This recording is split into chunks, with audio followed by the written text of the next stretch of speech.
Good morning. Good morning.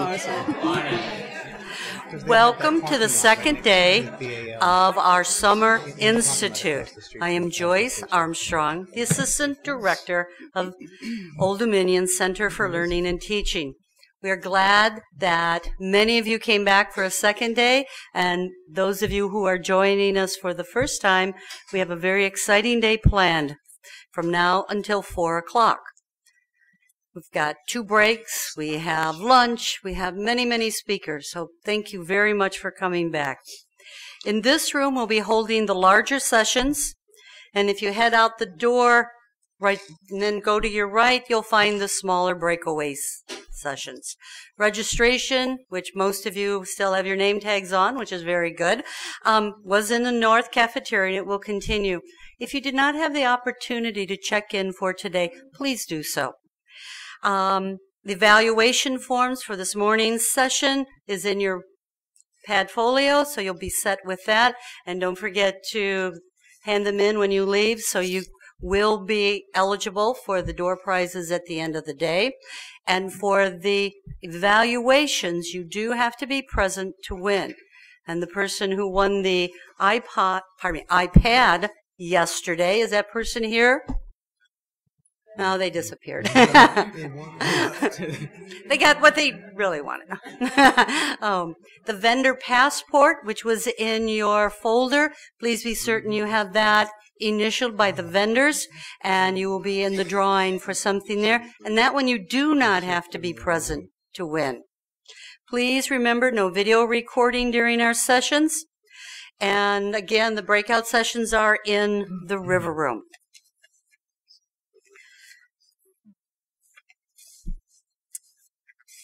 This morning, we would like to begin with a panel discussion about the larger mind. This video, that's a small clip, The Larger Mind, Thoughts About a University Education, will be shown to begin with our session. Then our panelists, who are sitting here in front of you, will be speaking for approximately 5 minutes. 5 minutes. That wasn't for your benefit. 5 minutes. Probably one of the most difficult things of this entire conference is taking a university professor and limiting them to 5 minutes. Let's see. You have to say something 6 times for it to go through the brain synapse to then become a permanent reminder. So 5 minutes. We have a comment. You said 8 when you recruited us, and then it was, 6. That was the upper end. Our panelists for this morning, on the far right, Anil Nair. Then we have next to him Kimberly Adams-Tufts.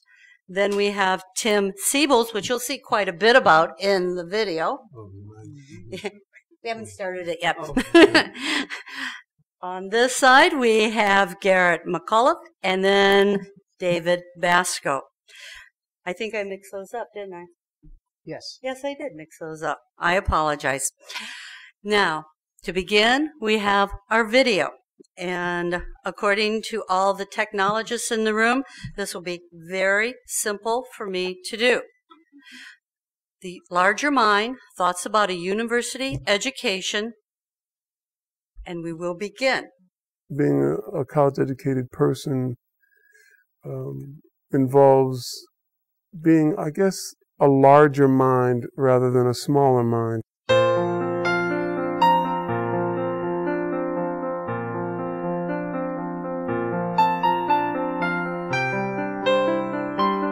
The algebra teacher was going around the class asking us what we wanted to be when we grew up. He got to me and I said, "Oh, an astronomer, sir." And he said, Adam, you're bottom of the class in algebra. Astronomers have to know a lot of mathematics. I suggest you think of another career. Well, that kind of did it for me. I was 13 or 14 at the time, and I thought, I'm jolly well going to, work at this. And actually having to work hard at it meant that once I'd grasped something, it was mine. And I was excited about trying to explain it to somebody else because I had been able to see through it. For me, in my own experience as a student, I found the moments in the classroom with the teacher who was really passionate about his or her subject matter, they were some of my favorite moments in my life. And so being on the other end of it and perhaps being, someone who can create an atmosphere in which people are passionately engaged, it's just exciting that it might happen. What I really love to do is to be able to try and communicate something to someone else with passion, with enthusiasm, and see the lights go on. The possibility of really turning the lights on in someone's mind for a second, as the lights were turned on in my own, that's the thing that draws you back to it over and over. One of the most thrilling things is to have a student come along at the end of the semester and say, I look at the world differently after this class. I like to think that being someone with a degree from a university or a college is a person who thinks pretty expertly in analytical terms. Many people do not really appreciate the difference between large numbers, 1 million or 1 billion. Some people will just think they're pretty much the same, but a million seconds is 11.5 days, and 1 billion seconds is 32 years, and 1 trillion seconds is 32,000 years. So it's I think to teach people to have pegs to hang things on is good. Also, a sense of probability, especially in this uncertain world. Well, I'd like to think someone with a college education is someone who's willing to think about complex issues without racing toward a conclusion. We're citizens of the world. I mean, we need to know as much as we can reasonably absorb about the world around us, other cultures, other ways of life, other ways of looking at the world. And someone who's willing to entertain open-ended questions, or questions that, even if they're not open-ended, probably will not yield to a single answer. And I think that kind of person is what we need in a world where the issues are so complex.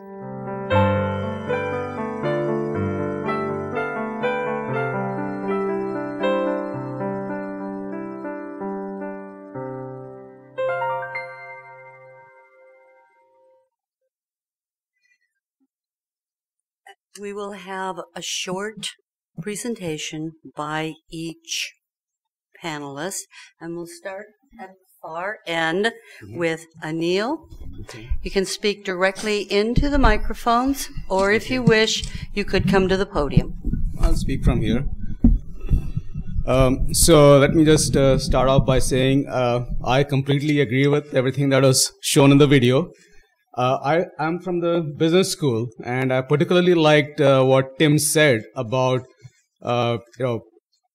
sending out our students who can handle a complex world, because the business world is complex, and I see our role as preparing our students to empower them to deal with that complexity. And I am kind of biased towards theories. And I think the best way to prepare them for that complexity is to give them the theoretical grounding so that they can go out there and deal with that complex world.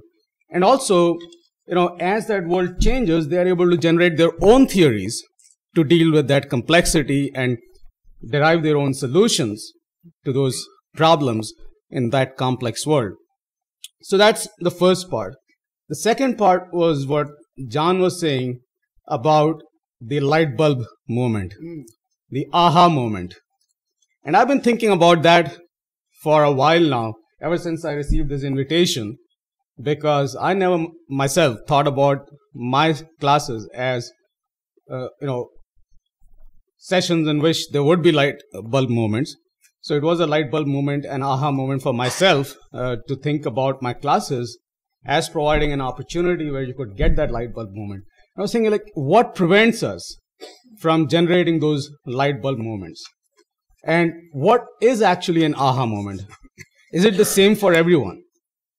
So I thought about an aha moment as something that is kind of, counterintuitive to me. Okay, so if I see the world as, say, going from X to Y, and if I see some information or see some theory which actually tells me that actually the world works the other way, it goes from Y to X, to me, that is an aha moment, right?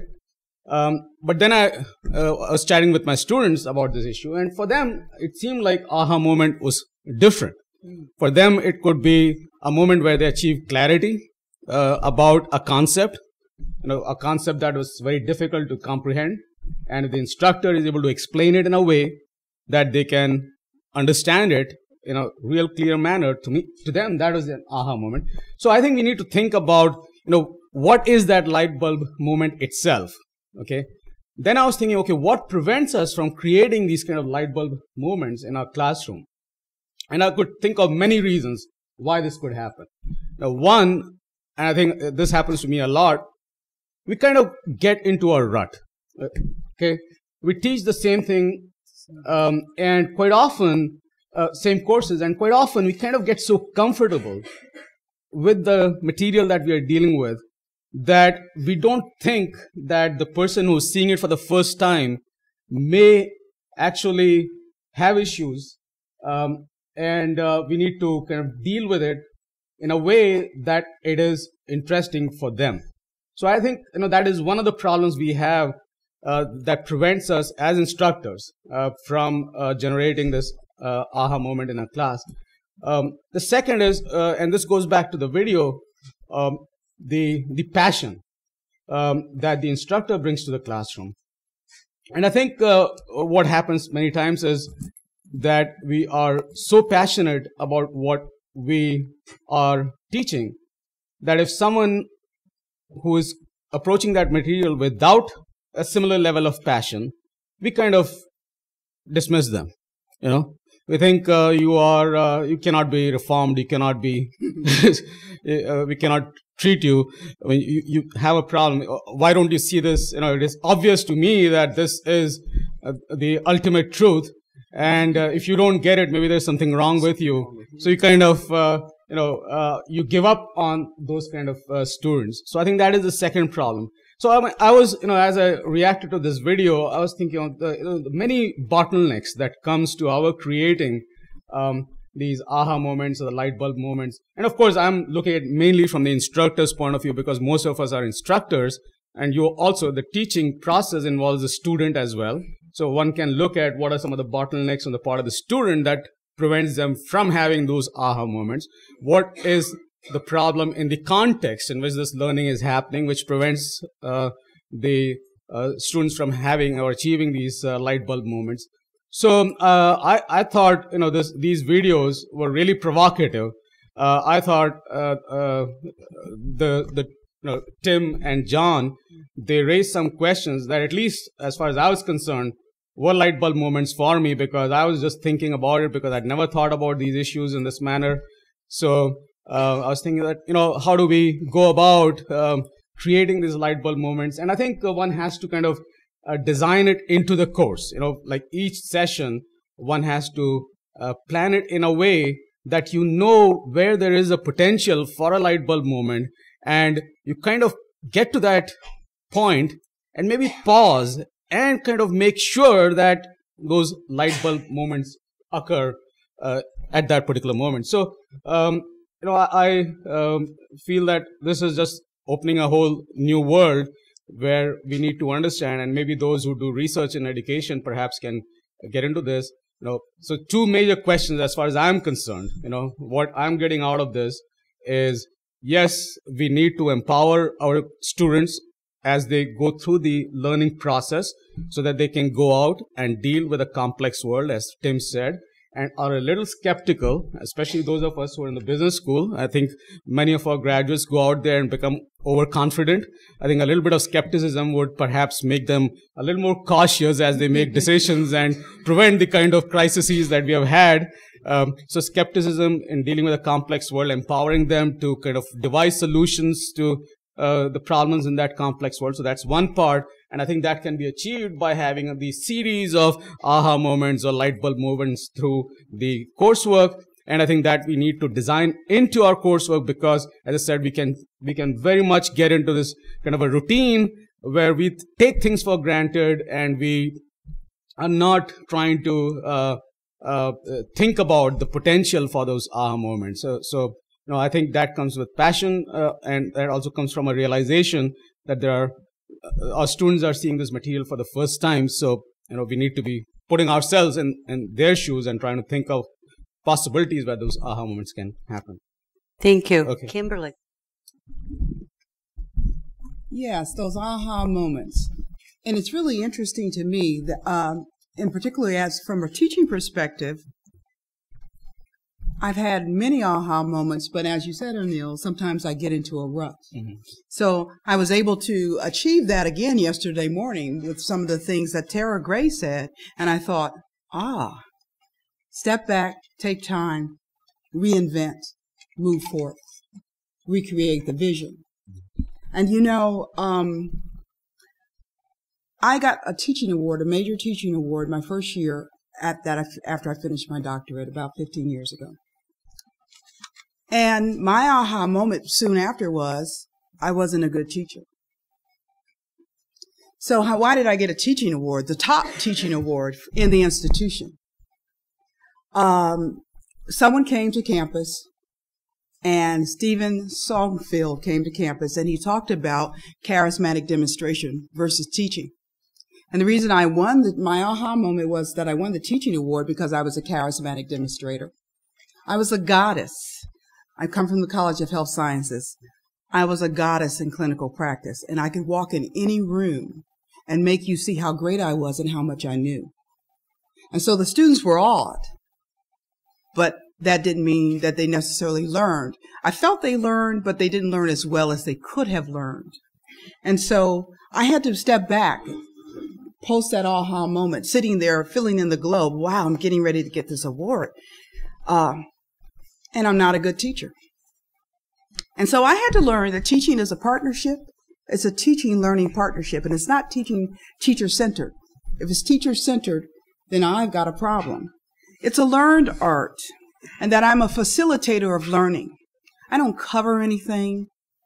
I can't make people learn, but I can create an environment that makes them successful, that gives them the opportunity to be successful in learning. And I work based on theory. My primary theories for teaching are theories of andragogy. Malcolm Knowles, some of you may know, adult learning, because we all teach adults whether they're 18 or 55, which I do. And so with adults, learning has to be something that's in an environment where we create relevancy to their current life. Two of the students said that on the panel yesterday, and it was said in the video. In the video we saw, the quite poignant video. It has to be relevant. So my job is, it has to be relevant, it has to be current, it has to be different, it has to be diverse, it has to be something that different kinds of students can grasp. You see, I don't have any strong and weak students. I don't have weak students. I have people who see things from different perspectives, and it's my job to not be that charismatic demonstrator and say, look down. What? You don't get it? Now, I have to say, it's a cycle. We're not always doing it as well as we can. Since I've been at ODU, I had an evaluation, and this one comment stood out to me. The evaluation felt very good to me, yet one comment stood out. She's so smart. She doesn't know why we don't get it. That's a problem. That's a problem. So for me, I know that when I'm acting as a facilitator of learning, I have to create an active, structured, relevant learning environment. I have to create opportunities for reflection, not only for myself, but for the students, so that they can have those aha moments. And learning activities have to be focused. They have to see what the relevancy is, what the purpose is, whether it's reading. I've learned, because I work in an technology-bound environment. It's all distance. I've learned that I have to do very active things, and that I can do that. That was another aha moment, that we can create engagement in a distance learning community. And so that the students have to do things. I teach health policy is one of the things I may teach. And for example, I've learned to bring in different perspectives. They have to know that they are citizens of the world. So it's not just about the United States when we teach health policy, but we have to look at international perspectives. And this year, videos are important. This year I said, you're doing 200 pages of reading, international perspectives, but before you do, you have to watch Sick in America. And then after you watch that, you must watch Sick Around the World. And I brought those videos into the technology-bound platform and gave them access to them, and it created an opportunity for them to think differently. Because as I say to my students, we have to do think about not what is. Oh, they say, oh, Dr. Cap, but this, but that. But no, it's not what is, it's what could be. And so for me, with healthcare providers, we're very task-oriented. We like to do things and check it off. We like quantitative tests. We like to be able to say, tell me when that paper is due, because I want to get ahead and do it next week, even though it's not due to the 15th week. And my job is to move my students from being task-oriented to being critical conceptual thinkers, and not to penalize them for being critical thinkers. We had a provost conversation, I forgot who it was. It wasn't John. It was early on. And the presenter talked about how many times have students in our community here at ODU been penalized for being critical thinkers. And I'll tell you, in health sciences, they are all the time. But yet we say we want them to think and to be different. So what I find for myself is I have to model that. I have to model that you're not weak and strong. I have to model that you think differently, and I have to create an environment for you to succeed from your world perspective, and also help you to create a new world perspective. Thank you. Tim? Yeah. Anyway, I'm going to approach it as like I have some thoughts about a university education, and I'll talk a little bit about pedagogy, but not too much. I think we'll get into that more. The mic is alive. We'll get into that more when we get the Q&A.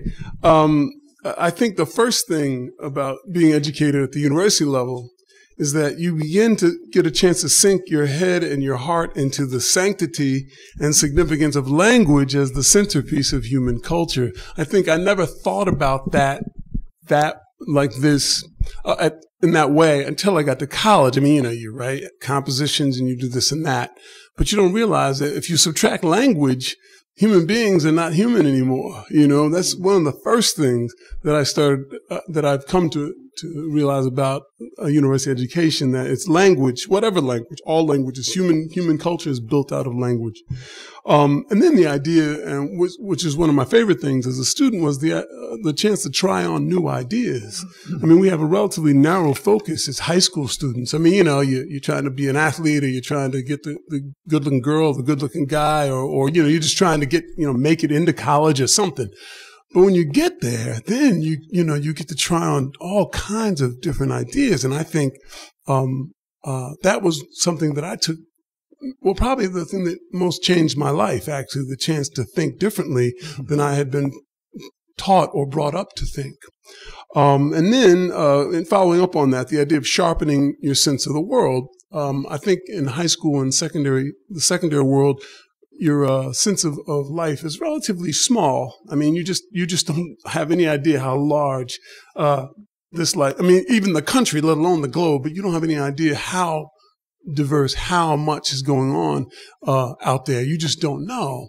And so with the chance to be educated at the collegiate level, you get to start to see, for lack of a better term, more sharply into the details that make up your particular society. And then the other thing that happens, and even though I think we think this is happening at the high school level, but I think it happens in a more charged way at the college level, is you start to take your mind seriously. There's a chance to start thinking, I know stuff. I read this book now. I know this. And you carry it like I wouldn't say it's necessarily like a threat, but you carry it like there's a kind of rock in your mind that you're like, this is my knowledge, Whereas in high school, you're primarily, for me, I'm talking more, of course, from my own experience.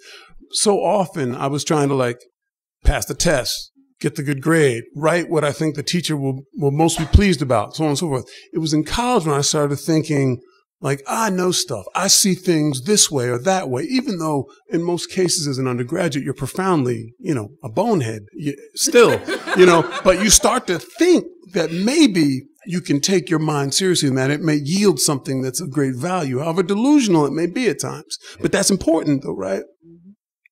And then finally, creativity. I teach a lot of creative writing classes, and I also teach lit classes as well.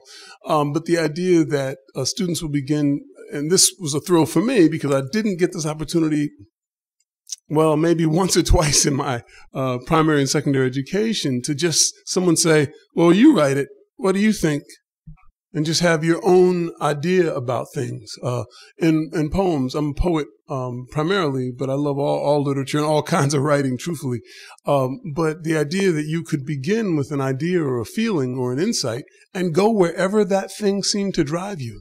That was a huge revelation for me. Speaking of aha moments, the idea that, one idea would lead to the next, to the next, to the next. And all the momentum was really wrapped up in your own feelings about what the idea meant or what the feeling was. There was no one who gave you the rules or told you how to conclude, where to go, where you had to end up. You didn't have that. And so for me, when I think about myself as a teacher, I do think, some of you heard me talking about this, of course, in the video. If I'd known the video was going to be me and John, I might have just hidden under the table and let that do the talking. But the idea to me is to create a classroom environment in which people can feel, that they take their own minds seriously. And also the idea that their conclusions, however different they may be from mine, have some warrant. Now, it's not to say you can't correct and say, well, consider this or consider that. But at the same time, you don't want to say, well, that's wrong. It's this way. Unless someone does something wildly strange, I would never do that. But that's what I think about it. Try and imagine myself as a student and the things that thrilled me as a student. And I try to incorporate those things into the way I approach the classroom as a teacher. That's how I think about it. Thank you. David. Good morning. I'm a little different here. I'm representing the College of Engineering. And everybody's talking about their aha moments. And I'm having senior moments. Amen.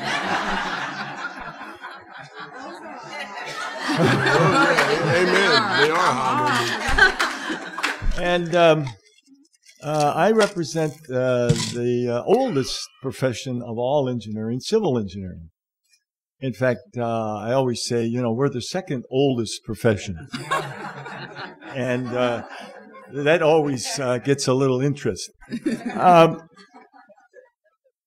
Everything has been very well said. All I can add to it is, from my experience, I'd like to say, to begin with, that there's a big age difference in the students I deal with. I have a freshman module, so I am exposed, I think that's the best way to say it, to freshman engineers. Then I have a senior design class, and then I teach graduate students. So when you talk about aha moments, I think we got to separate what year of experience, age that these people have. For example, for the freshmen, I'm lucky I have a wave tank. The first day we can go down to my lab and I make water waves in a tank and I assign them a design project. Civil engineering, all engineering is a very creative profession. We have to design things, build things, make things. So the first challenge for the freshmen, next week, you come with a design of a device. We'll put it in one end of the tank and we'll have a wave tank races. Who can get their device to the end of the tank first? So they have to actually go back and do something. Freshmen, the first week, that's wonderful. They all love it because they're really getting hands-on. So freshmen, I think the aha moment is to grab them and get them going something early, really working at something early.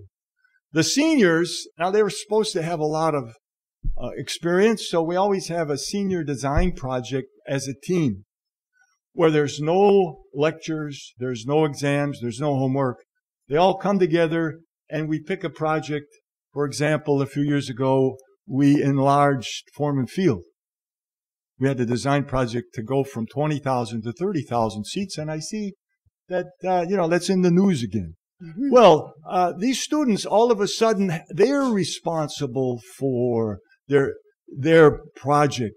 So they have to plan, they have to organize, they have to think. They have to, all of a sudden, as seniors, bridge the role between sitting there as passive absorbers of lectures and moving on to doing real engineering. They have to take control of the rest of the semester. They have to write a report, they have to make a presentation. And this semester we had a couple of really interesting projects at Waterside.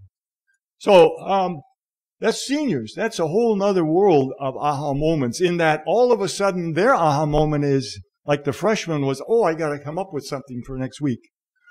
For the seniors, it's, oh, we're going to do the design. This is a little different. Graduate students, I'm fortunate that I can teach online, distance learning. So I have graduate students online, real online students, 70 or so graduate students all over the world. And I'll never forget, a few years ago, and this has happened more than once, a student from Perth, Australia, Tanya, she said, you know, I was going to email you. I had a question on the homework. But I said, well, she telling me this, I went back to your archived lectures. Every lecture that we put on at ODO online is taped, so the students can look at it any hour of the day, 24/7.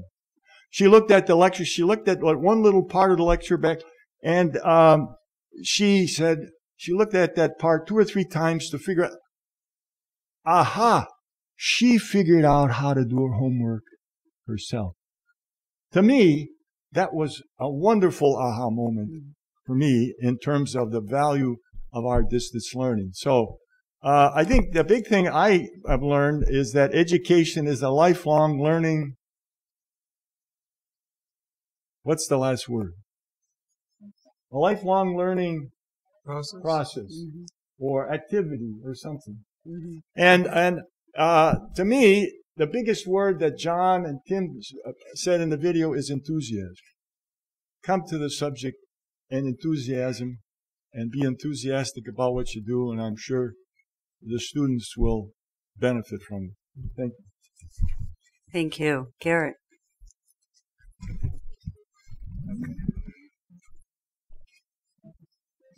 Well, I have my name here, not because of those senior moments, but because as I teach, I often get the last-minute ideas, and this is probably the typical of me to have a couple of last-minute ideas. The other thing is I realize I have a full hour because that clock still says 9 o'clock. So I'm kind of lucky. I appreciate how quickly you all have gone. I did get a few ideas. I realize there's a couple of things that I find metaphors that are helpful in terms of teaching. And one is that people think of teaching as a performance. And I've decided, based on my understanding, that it's a choreography. That instead there's a kind of a dance that we do among the number of people in the room who are each experiencing a different process. And I am enjoying and somewhat forced to watch Dancing with the Stars Mondays and Tuesday nights. So the dance metaphor has become one that I find helpful. But I do ask students, do they think of teaching as a performance or as a choreography? Let's think about it as a choreography. And I think that Kimberly made that point very nicely in terms of is it theater performance or is there something else going on? And Anil made a point that there really isn't one course going on. When I have 25 students, I have 25 courses. And I have to remember that there are 25 experiences going on that are all different from each other, and I have to pay attention to those. What I wanted to do is I took from Roanoke College the definition of a liberal arts education, and I often think what I've heard today is exactly what people have described. And I simplified it as best I could. And I try to describe what I do in one example of how to promote the liberal arts. Roanoke College says education in the liberal arts is education for liberation. Liberal arts derives from artes liberales and means subjects of study appropriate to free persons. Again, what does that mean? And I hear participation, thinking for yourself, creating your own theory, recreating a stadium, doing things in action and active ways. And of course, we know the verb educate means to lead. And here's the key word then. I think of my work as leading people out of familiar ways of knowing to unfamiliar ways that are more perhaps adaptable to the needs of society. So we get out of small, safe worlds into larger, more interesting. And the key point among, well, here it is over here, I'm looking at it here, is that alternatives are possible. Many students arrive thinking there's a one way, there's the right way, there's the only way, and they're going to get those things from us. And so in the last two sentences, we instead don't fear tension or paradox in a classroom. As a matter of fact, we create tension, we create paradox. So we're allowing misfit fact that cracks open the too small world. And what I do is 4 things that constantly influence my education, which is not when I was first teaching at the university here. I didn't do these things. I was a performer, you know, the sage on the stage metaphor. And there's room for that. There's room for lecture, of course. But the 4 guidelines that I and a colleague developed over the years was personalize. And I heard that in everybody's presentation so far. In other words, connect something to either a person's life or something they can do, which is the second guideline, which is promote experience. Do something that, in fact, has an engineering project that has a product in the very first year. Have someone write a poem, and so forth. And we've heard those already today. The third part is, well, experience is not enough. We often hear the expression, experience is the only teacher. No, you can do the same silly thing over and over again. So the third part of education is, well, we've had an experience, but what did it mean to you, both intrapersonally and between you and other people? And finally, recognizing that conflict is the norm in our everyday life, that we come to work every day in order to face a problem, to deal with a challenge. And that is the norm. And that the conversation, I often talked about the Republican debates, and I said, isn't it conflictual? And I said, and this is the purpose of democracy, to have this kind of tension and dialogue among ourselves in a constant way, rather than a kind of party line. So what I do, and I'm going to finish on this, is I ask people to do something in my class on social and cultural issues in counseling that is just one illustration.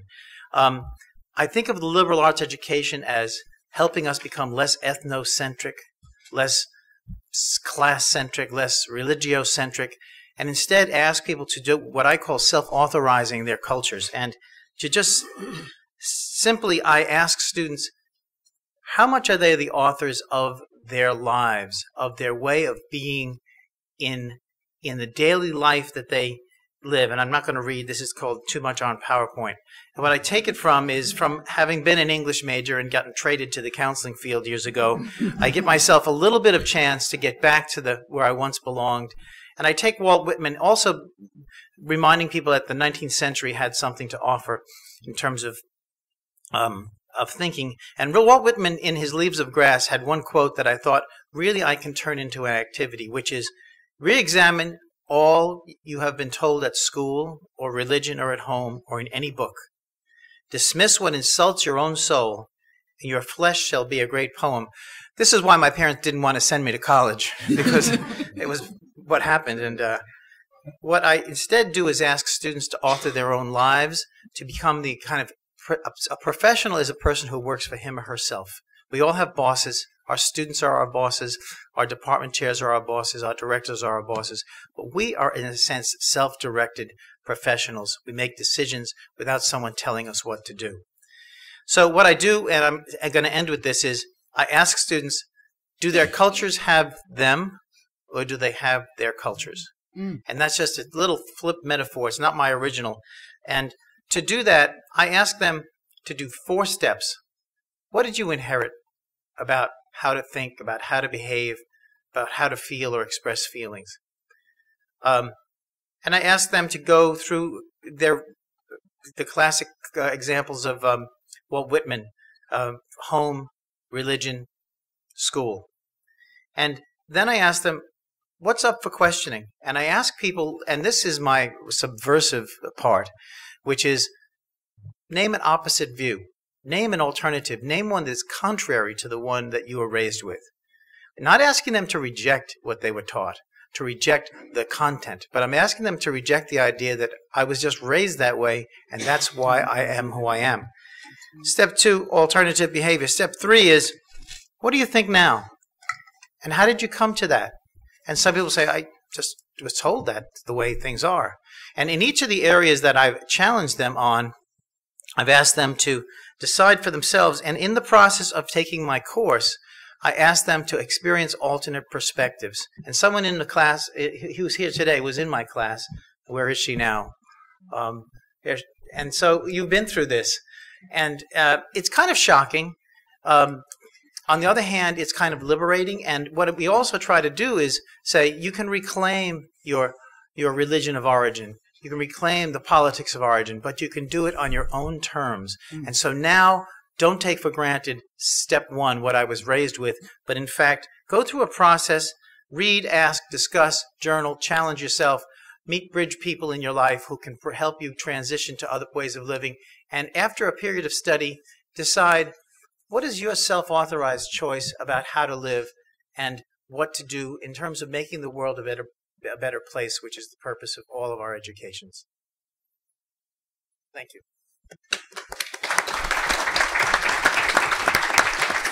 Thank you.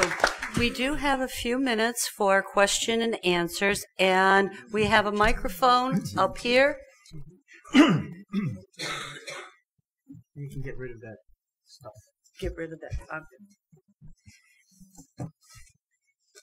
And please speak into the microphone if you have any questions, and you can direct it to the panel in general or to one specific person.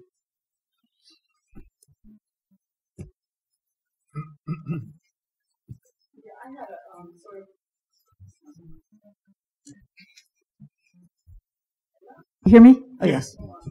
Hola. I had an aha moment just listening to, I think it was David, who the person didn't have the answer to a question and so had to find it out, him or herself.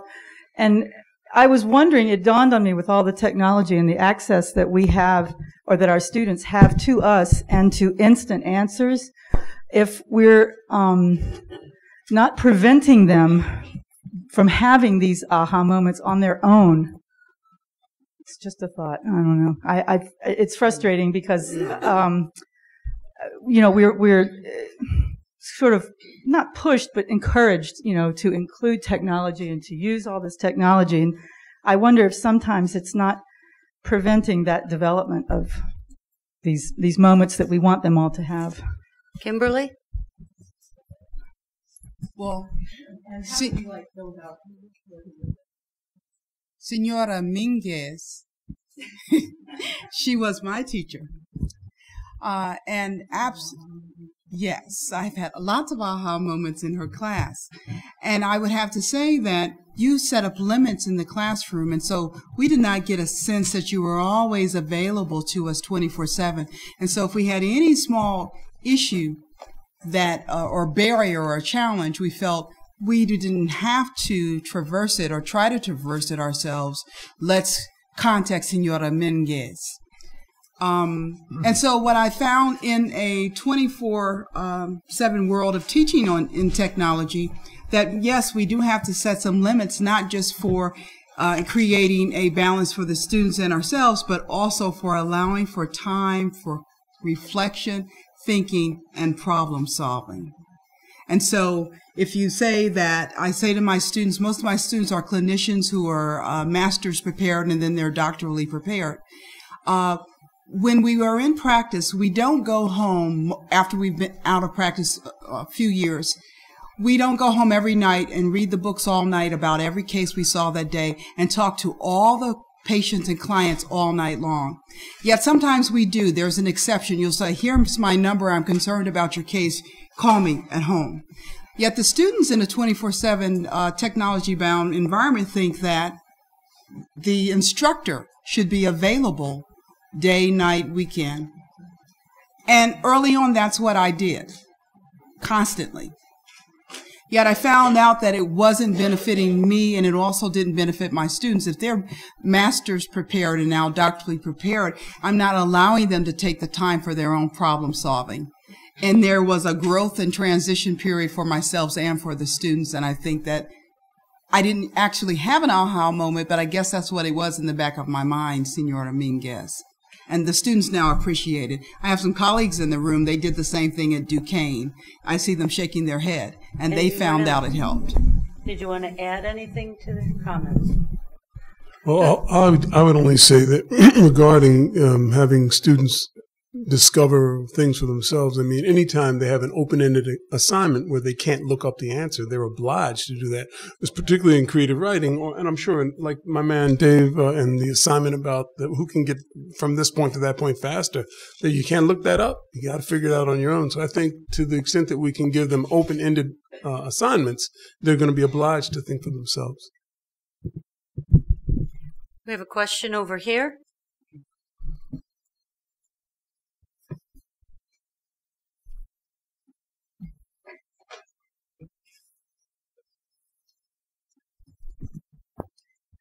I teach biology, and in some of our lab reports, I have my students do graphs, and I had a student tell me that he didn't understand why he had to do a graph in biology because he did one in statistics. And I told him when he said that biology wasn't an island, and then I just went on with my lecture. And I let him stew for a little bit because he didn't know what I meant.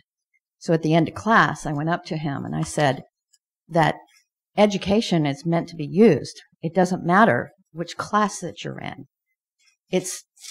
We're supposed to, in college, all of our classes should be interconnected.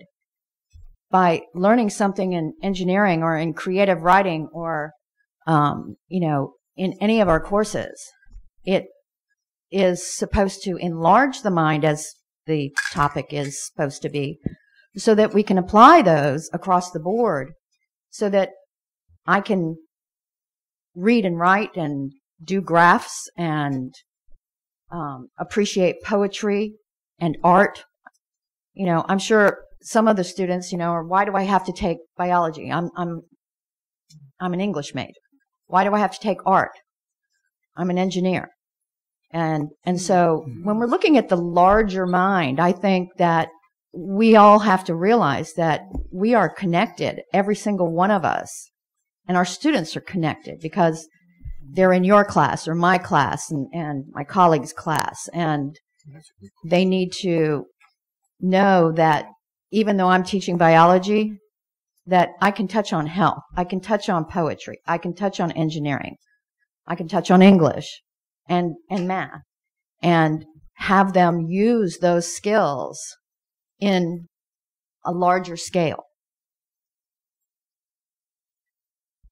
Any comment from the panel? Amen.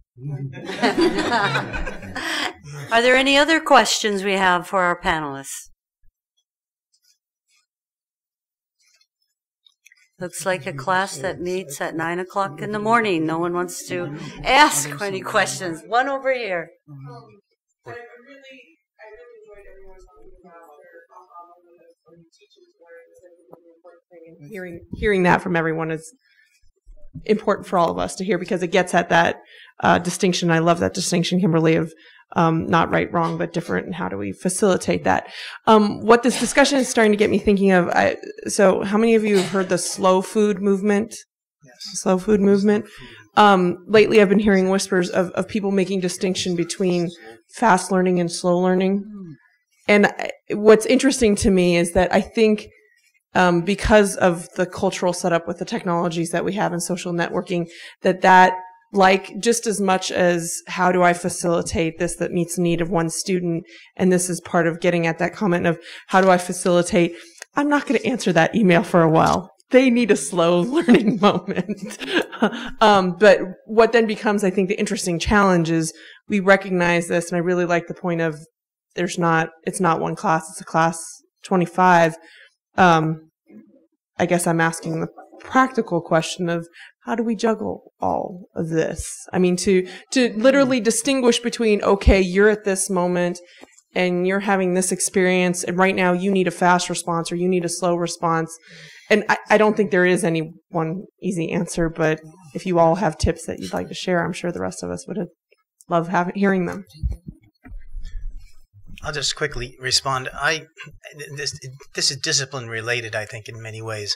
But I use small groups quite a lot in order that peers can be inspired, be dragged along, and be confident, given confidence that they have voices, that they have ideas, and that they can share those ideas with each other. And then they report out to the larger group the kind of themes that came through. So there's a certain empowerment, I guess, is the word of the day, that allows everyone to speak his or her understanding and his or her truth at the moment, that sort of individualizes one activity.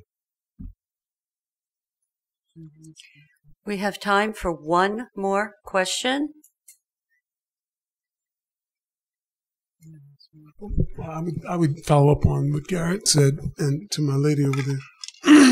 I think there are moments when we want students to learn exact things. For example, in a poetry writing situation, I really want them to understand what a line break is and why the line is broken. And that's something they have to know. But the most important aspects of the class, that the development of their interior lives and the idea that something felt is really important. It's as important as something like what's going on in your heart is as important as what's going on in your head. That's the slow process. They learn that through the semester, but they may have a week to learn, something about line breaks. Like, you got to know why you break a line that way. But the whole interior development of that dialogue you have with yourself that allows you to write and create, that's the slow process for me. That's how I see it. I'd like to amen that, Tim, also. And I thought of an example. Sometimes we think they must know this, they have to know it in this way. Well, I'm in healthcare. You get up one morning, I listen to the Today Show, caffeine is good. So this week the students must be taught caffeine is good. 4 weeks down the road, we must say caffeine is bad. Something this week, for example, a prostate-specific antigen. We've been using it in healthcare, and we tout it to our students, and the new evidence shows this week maybe it's not the best way. So why do we and I sometimes cling to content? Content is the king. Yet, as Tim said, and I thought about that yesterday when the students were talking about groups, I don't put you in groups to learn content. In fact, I put you in groups because I want to see what I can learn from you. Yet I also want you to learn the process of working collaboratively together. It's not about the content. Well, thank you. Please join me with a round of applause for our panelists.